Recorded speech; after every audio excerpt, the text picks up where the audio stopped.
morning and welcome to CERAWeek 2020 Conversations presented by IHS Markit.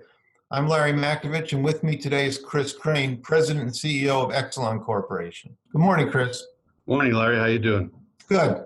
I thought we could talk a little bit about the impact of the COVID-19 breakout on the power business in general, how that's affecting how the business is run in both the short and the long run with regard to investment and cash flows, and then shift the discussion to the longer term where we think about how this is going to play out with the climate, as well as how this is going to play out with the wholesale market evolution.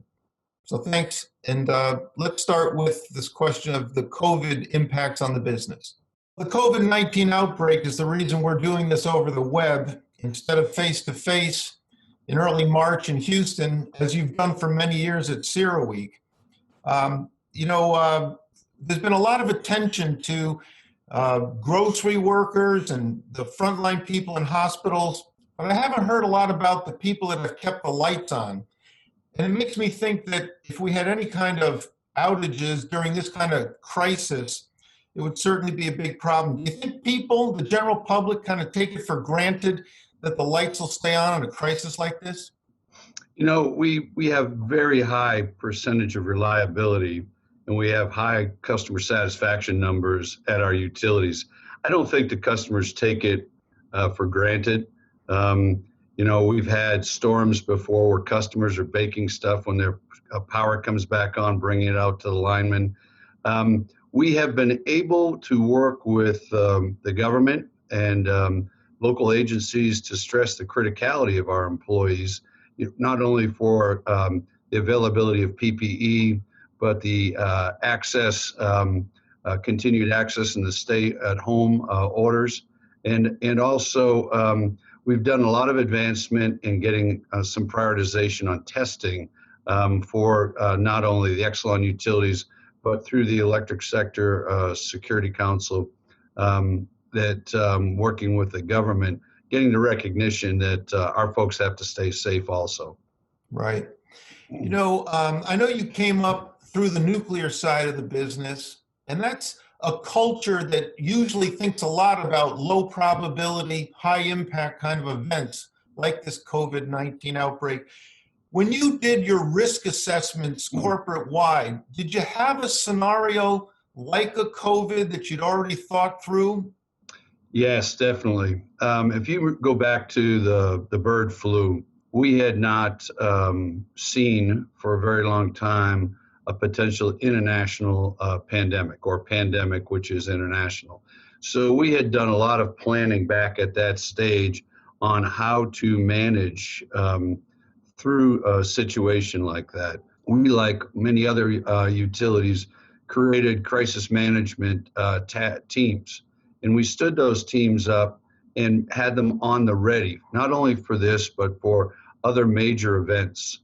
Every day at 4 p.m. Eastern, we have about 65 people on the call going through our checklist and making sure, first of all, we get the health report out. We know how many positives, how many have to be quarantined, what are we doing to help in disinfecting areas, that type of thing. So it was within days we had the playbook totally in works, and then also communicating very closely with our state, local, and federal officials on what we're doing, keeping the elected officials informed, but keeping all the critical services aligned with us so they're aware of what we need or what we are doing. So that certainly seems to be quite a testament to thinking these kind of things through, even though they're not something that's very likely to happen. As you look back on it now with what you've gone through, was there anything that was overlooked or anything that surprised you with how this has played out? The biggest issue we had a lot of PPE on hand.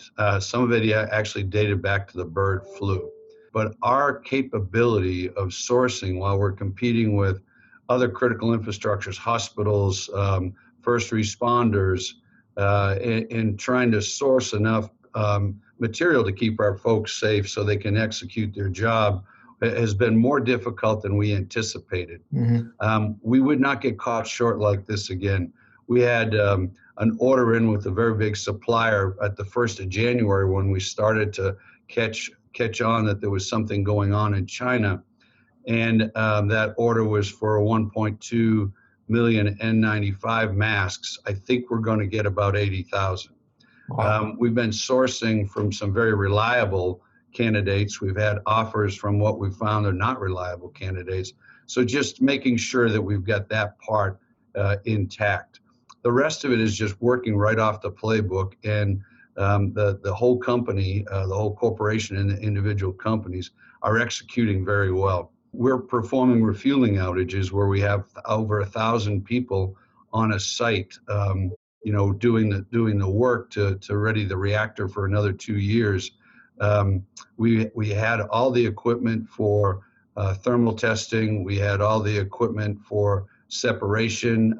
We've been able to enact all of that, but the sourcing of materials has probably been the hardest thing. Interesting. So, when we look back across the past decade, the economy grew at about 1.7% a year, but electricity demand really didn't go up very much. It's been pretty flat. Even though 2018 was kind of an all-time high on output, there's been this idea that we've had a delinking of electric use and economic activity. But with this very sudden downturn in economic activity, you're seeing real impact on consumption? Oh, definitely. Not only in our regions, but across the country. I think the latest data we've seen is anywhere from 3 to 10% in regional basis. PJM and MISO, who are our main ISOs, it's definitely right at 10% now.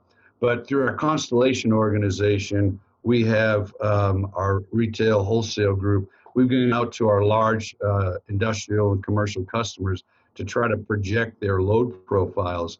We're seeing in that sector, which is different from residential this time, in that sector, we're seeing up to 15% reduction. So we're watching it very closely. 7 weeks is hard to say we've got a trend, but we're trying to obtain all the data that we can from the ISOs, from our own meter information to understand the reaction, and can we correlate this to '08. I don't think we're going to be able to correlate it to '08, but we'll have to see as time goes on what the full demand destruction is. There are reports that 4,900 megawatts that were in the queue to build have been suspended. It's going to be tough, especially in the organized markets where they're not designed adequately to support some of the critical resources the states want. So in that regard, with investment spending, has Exelon itself adjusted its CapEx this year, given what's happened? We have pulled CapEx back in going into the rest of this year in the nuclear division. We had some non-critical CapEx that would not affect safety. We've pulled back. At this point, we're continuing to spend on the utility side. $5 billion will be going in for critical investments for the consumers in gas, electricity and gas, and 25 billion over the next 5 years to continue to meet the consumer demands. Now, besides sales being down, I would imagine as well that people aren't paying their electric bills as rapidly as they normally would month to month, and you may even be accumulating some bills that'll never get paid. Having had the experience in '08 with the recession, were you well set up with working capital, access to credit to be able to get through this kind of thing? We deal with a lot of repo market, the commercial paper, the overnight paper, where you used to be able to go into the market and carry it for 10 days. As we saw that market tighten, we were getting some higher rates for a 24-hour loan. And so we took on a strategy. We issued some debt. we had been able to weather it. Now with the Fed coming in, they've done a great job helping support that market, and so we're not seeing the tightness anymore. On a bad debt, it's something that we're working hard on now in all our jurisdictions. As you can imagine, all our jurisdictions have slightly different recovery mechanisms for bad debt. And at this point, all of our utilities, and we've extended it once, have put a moratorium on disconnects due to bad debt. And we actually even reconnected customers that were disconnected because of bad debt if they desired. That bad debt is building up. We have in all jurisdictions some type of regulatory asset that we're trying to put in place, working with the commissions and working with the stakeholders, that it becomes a cash issue this year more than an earnings issue, but you'll start to be able to recover it. So like ComEd has a true up on an annual basis. PICO goes in for filing, rate case filing, and they do a 3-year average. So it's not going to be as detrimental in the long run, but in the short term, we have to watch it very closely and make sure we've got the right recovery mechanisms in place. Right.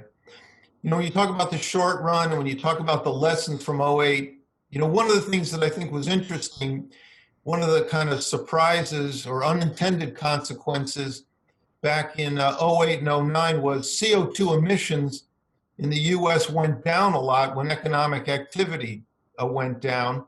I think it's very likely we're going to see something like that this year as well. And of course, they'll come surging back likely when the economy comes back. Do you think this has put a pause on attention to the climate right now that's going to come back when the economy comes back?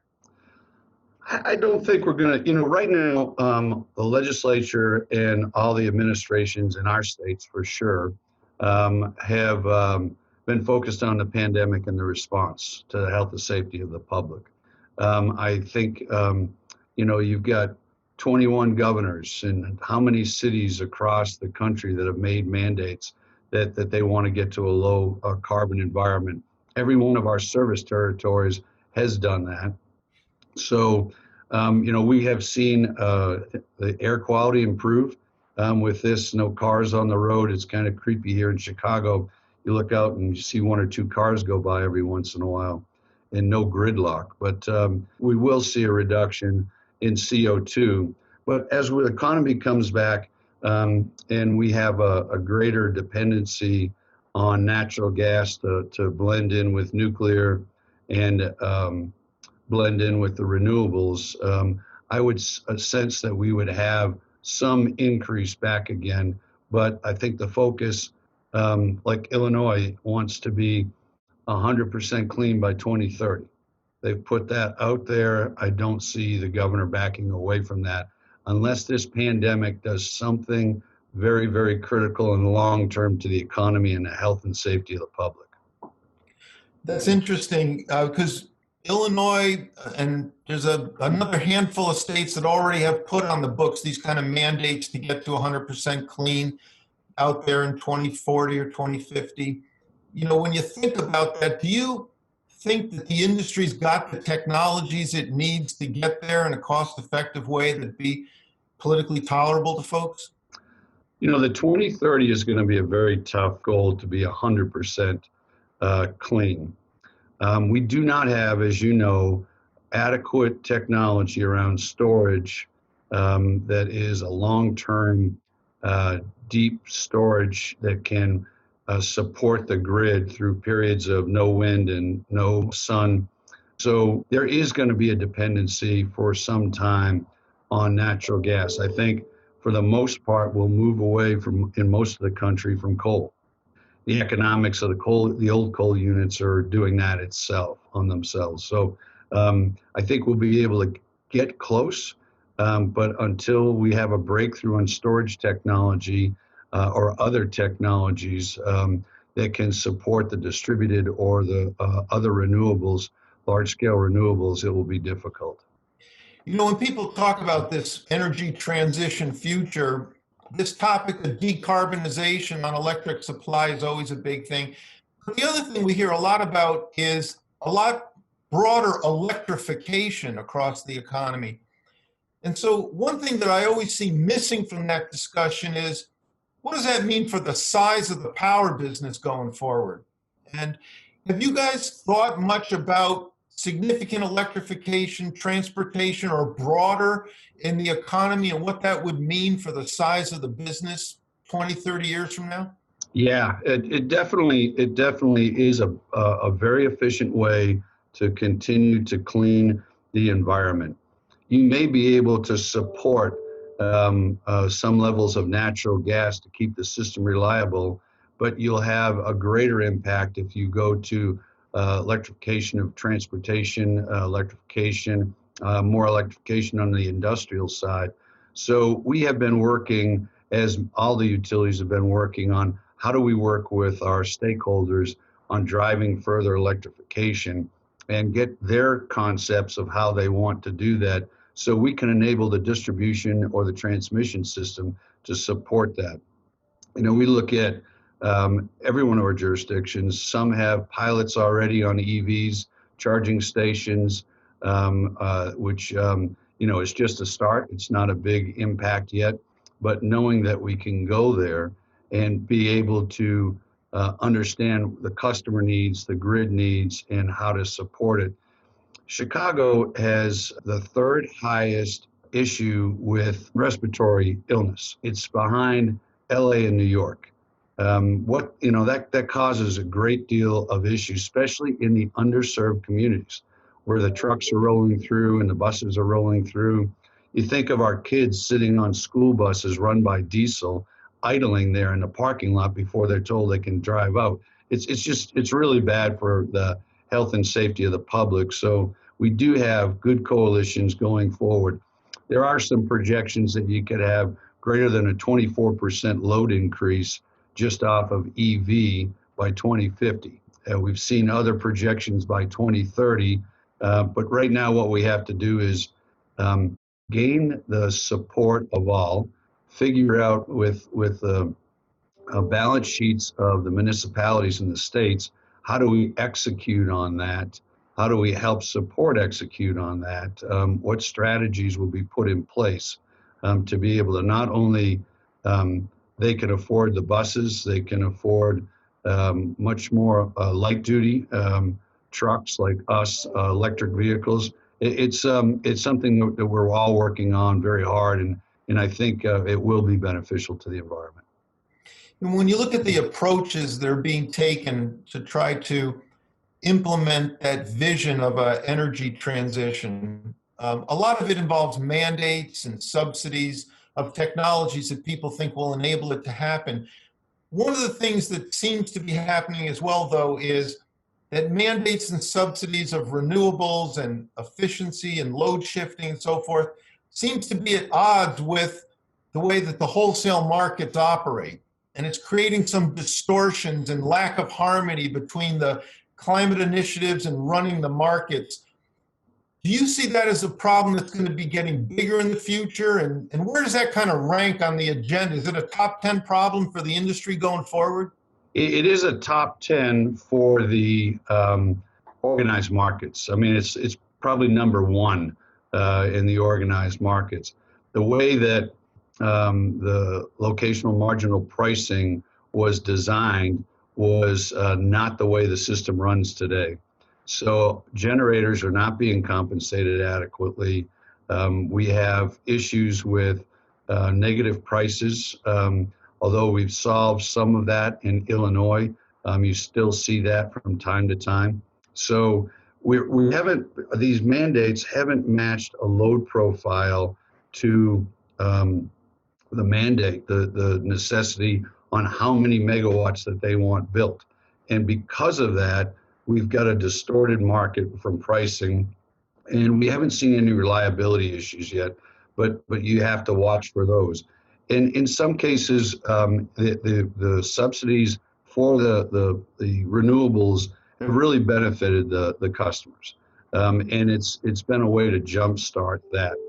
Phasing out the PTC and the ITC is the right thing to do. They're not emerging technologies anymore. They're mature technologies, and they've done a very good job on bringing their costs down. So if we can get more of a discipline on saying, okay, I don't need a rooftop solar on every house in Illinois. Let's look at the load profile. Let's look at the physics of the system and figure out how we can make it as clean as possible. So to do that, there's going to have to be some good thinking and, design changes to the markets and so forth. One of the things that seems to be out there, though, is with stakeholder governance, you tend to get gridlock, and it's very hard to move things forward until you get something like a polar vortex or an outage that forces change. Do you think that the way that the markets are set up with the governance is going to create the kind of timely changes we all need? I think the states are going to have to take over, especially on capacity, to be able to adequately secure the resources they want. FERC is focused on functioning markets that are the holistic ISO. They want to make sure it's the lowest price provider is out there, and anybody that has a subsidy or compensation for their environmental benefits should be treated differently. Once you do that in an auction, you will still go back to the lowest cost provider, but the lowest cost provider will get a premium because they're bidding up against the marginal, which will be a low carbon output unit.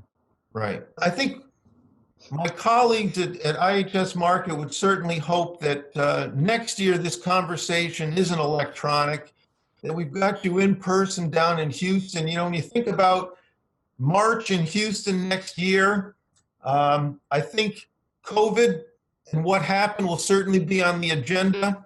What other big issues do you think will kind of dominate the Power Day discussions?